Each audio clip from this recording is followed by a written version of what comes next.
नमो भगवते वासुदेवाय। प्रिय सज्जन वृंद, आज आमर विषय वस्तु ज्ञानेन मुख्य ज्ञान द्वारा मुक्ति।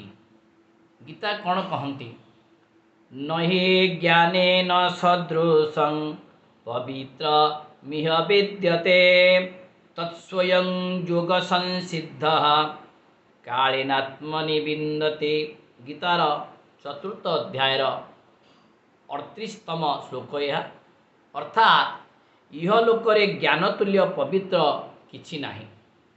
कर्मयोग द्वारा सिद्धिप्राप्त व्यक्ति ये आत्मज्ञान यथा समय आत्मारे स्वयं लाभ करिथाए। जे पर्यंत आमर आत्मज्ञान होई नाही आमे मोक्ष पाई परिबा नाही। आत्मज्ञान बिना जप तप आदि कर्म द्वारा मोक्ष हुए नाही। साधना केवल अंतःकरण शुद्धि पाई होई थाए। आ मुख्यर कारण विशुद्ध ज्ञान अटे। मुख्यर कारण विशुद्ध ज्ञान। विशुद्ध ज्ञान कहा कहबा?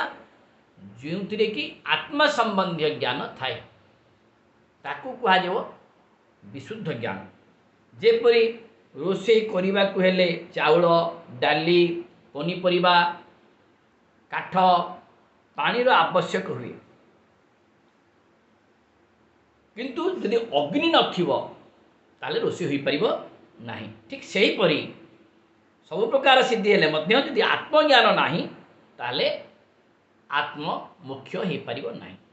एणु भागवत कहंती आत्मा को आत्मा जेबे स्मरे परमानंदे से विहरे तत्व विचारे तुटे भ्रांति भवसागरु तरे जानती। तत्व अर्थ ज्ञान। ज्ञान नहला पर्यंत आम माने मुक्ति पाई परिबा नाही। आम जेते पौराणिक ज्ञान थाउ पुराणंच इतिहासम, पुराण को इतिहास कहा जाए। से भितर भी शिक्षणीय जिनिस अच्छी आत्मा पाई, किंतु आत्मज्ञान द्वारा ही केवल मुख्य होता है। ओम नमो भगवते वासुदेवाय।